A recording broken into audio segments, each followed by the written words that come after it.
बिस्मिल्लाहिर्रहमानिर्रहीम अल्हम्दुलिल्लाहि वकफ़ा वसलामुन अला इबादिहिल्लज़ीना इस्तफ़ा अम्मा बअद फ़अऊज़ु बिल्लाहि मिनश्शैतानिर्रजीम बिस्मिल्लाहिर्रहमानिर्रहीम अक़िमिस्सलाता लिदुलूकिश्शम्सि इला ग़सक़िल लैलि व क़ुरआनल फ़ज्र इन्न क़ुरआनल फ़ज्रि कान मशहूदा व मिनल लैलि फ़तहज्जद बिही नाफ़िलतन लक असा अन यबअसक रब्बुक मक़ामम महमूदा। सदक़ल्लाहुल अज़ीम। बुज़ुर्गान मोहतरम और अज़ीज़ साथियों, ये सूरह बनी इसराइल की आयतें हैं जिसमें अल्लाह तबारक व तआला फ़र्ज़ नमाज़ों की ताकीद करने के बाद तहज्जुद की ताकीद फरमा रहे हैं।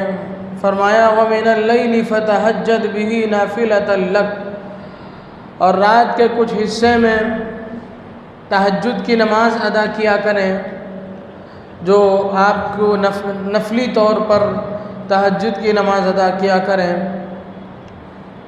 असा अन यबअसक रब्बुक मक़ामम महमूदा, उम्मीद है कि अल्लाह तबारक व तआला आपको मक़ाम महमूद अता फ़रमाए।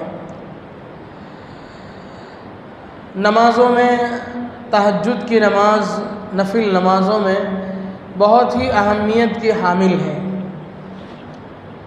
अल्लाह के नबी सल्लल्लाहु अलैहि वसल्लम ने एक हदीस में फ़रमाया, अफ़ज़लुस सियाम बअद रमज़ान शहरुल्लाहिल मुहर्रम व अफ़ज़लुस सलाति बअदल मक्तूबात सलातुल लैल।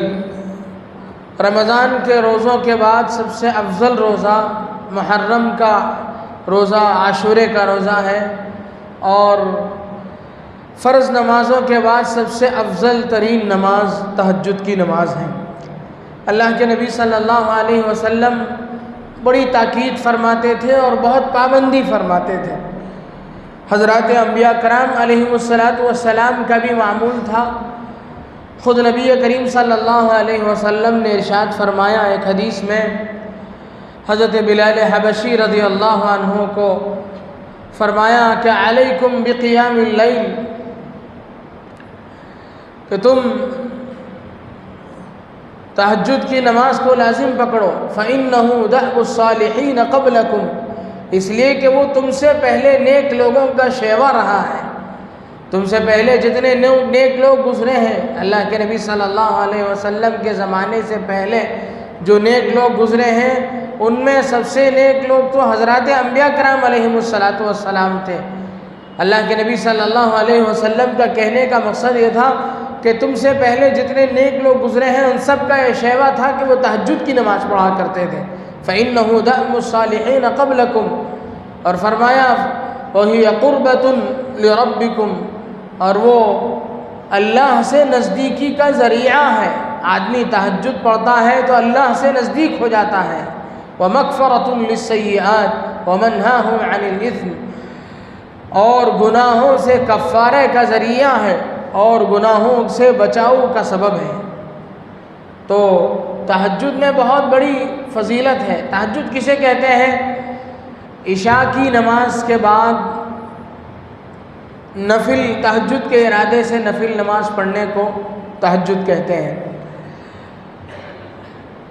लेकिन यह है कि हमारे जितने अल्लाह वाले गुज़रे हैं, नबी अलैहिस्सलातु वस्सलाम, हज़रत सहाबा कराम, औलिया इज़ाम, इन सब का ये तामुल रहा है, ये आदत रही है कि वो आखिरी रात में पढ़ते थे।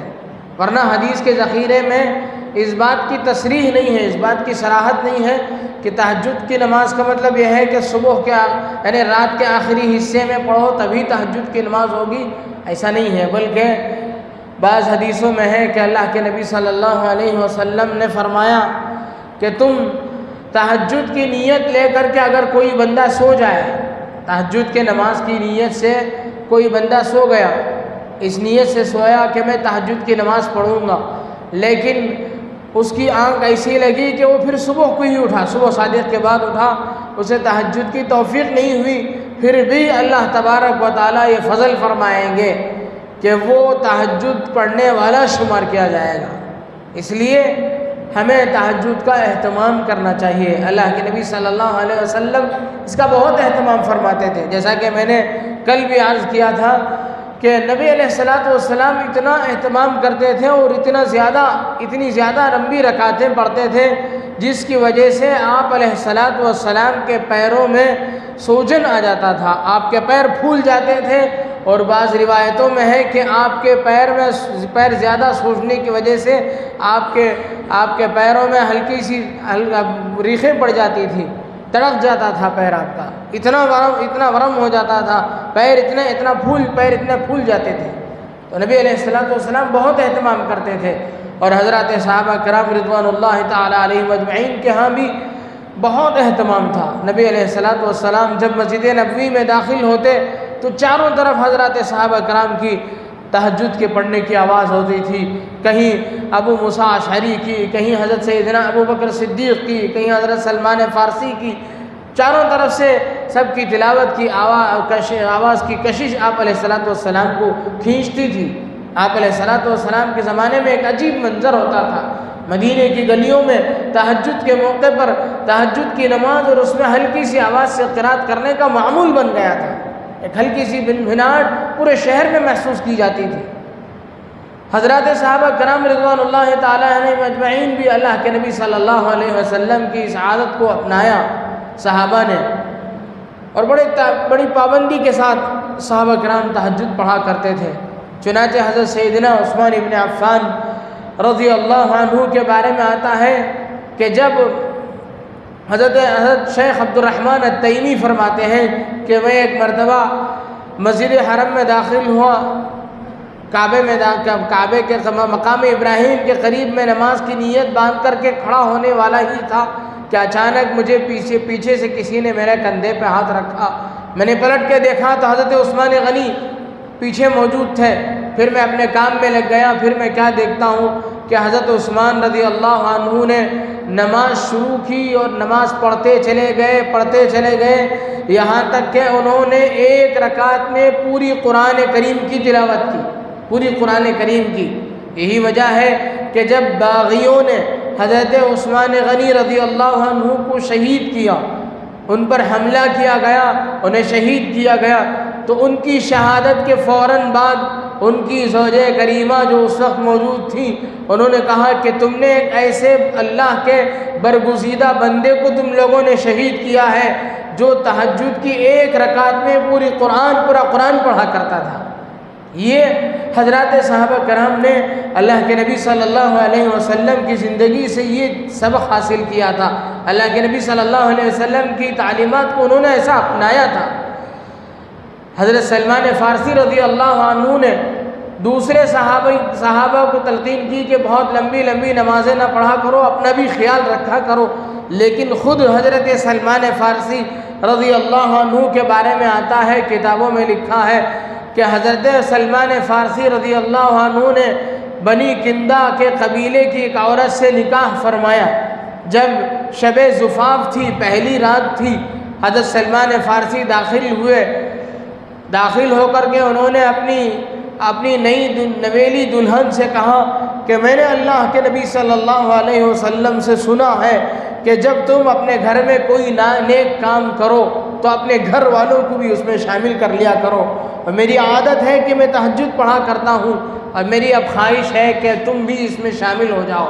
चुनांचे उन्होंने पहली रात में अपनी अहलिया को लेकर के लंबी तहज्जुद की नमाज़ें पढ़ी। ये उनको ना कोई चीज़ ना पहली रात उनके लिए माने होती थी, ना उनकी लंबी सफ़रें उनके लिए माने होती थी।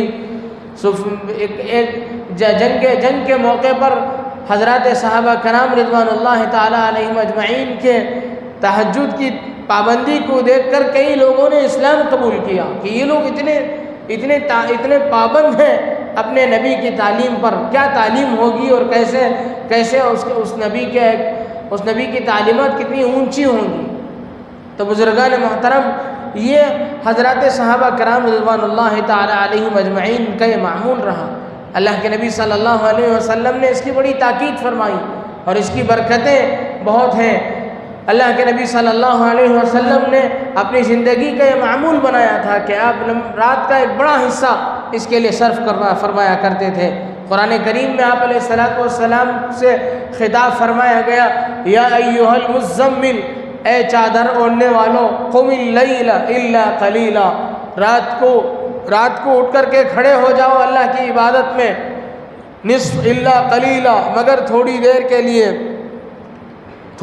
लिए खड़े हो जाओ, निस्फ़हु अविन क़ुस मिन्हु क़लीला, आधी रात नमाज पढ़ो या उससे थोड़ा कम, औ ज़िद अलैहि, या उससे थोड़ा ज़्यादा, वरत्तिलिल क़ुरआन तरतीला, और उसमें आप पूरी तरतील के साथ नमाज़ पढ़ा करो। अल्लाह के नबी सल्लल्लाहु अलैहि वसल्लम बहुत ठहर करके तहज्जुद की नमाज में बड़ी आराम से अल्लाह के नबी सल्लल्लाहु अलैहि वसल्लम तिलावत फरमाया करते थे तहज्जुद में।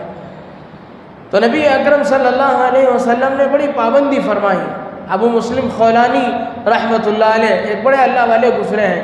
अल्लाह के नबी सल्लल्लाहु अलैहि वसल्लम के ज़माने में उन्होंने इस्लाम कबूल कर लिया था, लेकिन सहाबियत की दौलत से वो मुशर्रफ नहीं हुए, उनको सहाबी होने का एजाज़ नहीं मिला, इसलिए कि वो अल्लाह के नबी सल्लल्लाहु अलैहि वसल्लम के दरबार में पहुँच नहीं सके।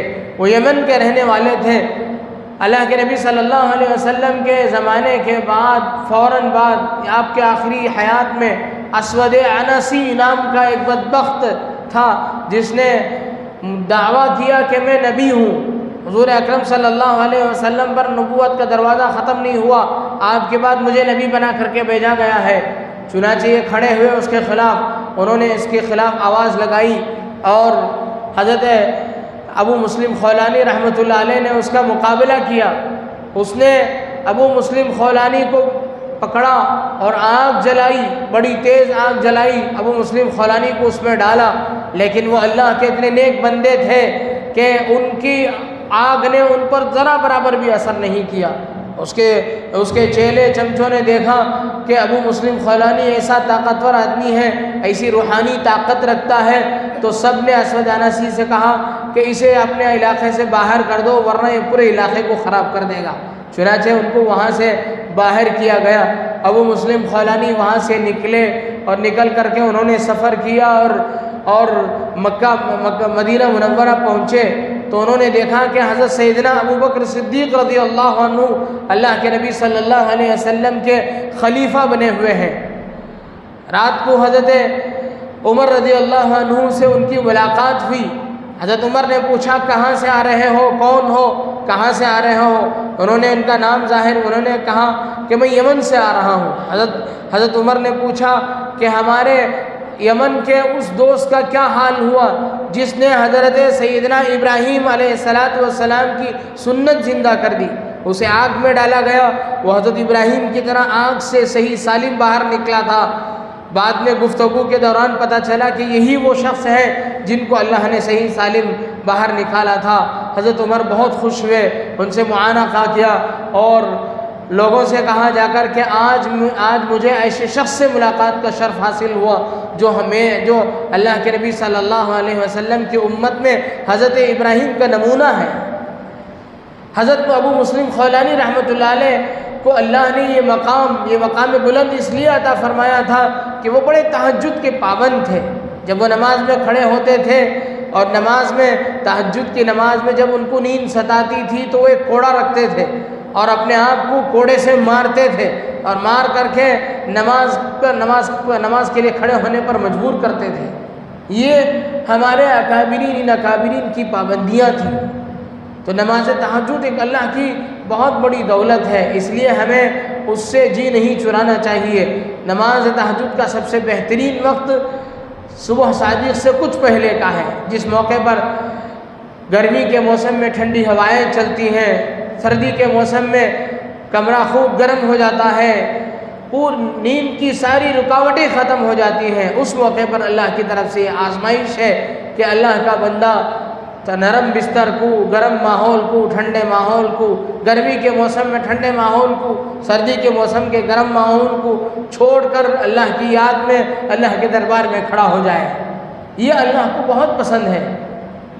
हज़रत मुफस्सिरीन ने फरमाया इस आयत के ज़ैल में कि अल्लाह के नबी सल्लल्लाहु अलैहि वसल्लम को जो मकाम महमूद मिलेगा, अल्लाह तबारक व तआला ने तहज्जुद को भी उसका एक सबब बनाया। तो बुजुर्गान मोहतरम, मुझे और आपको भी इसका बड़ा अहतमाम होना चाहिए तहज्जुद की नमाज का। और जहाँ तक हो सके हम तहज्जुद को, वितर की नमाज को तहज्जुद के बाद पढ़ें।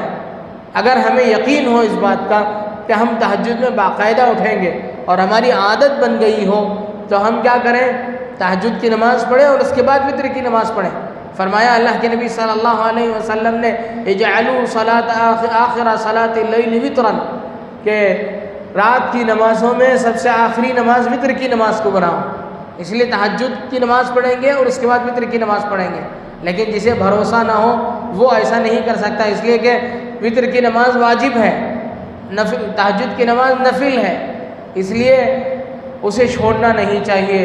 अल्लाह तबारक व तआला से दुआ है कि अल्लाह तबारक व तआला हमें फ़र्ज़ नमाज़ों के साथ नवाफिल का भी आदी बनाए। आमीन। व आखिर दावाना अनिल हम्दुलिल्लाहि रब्बिल आलमीन।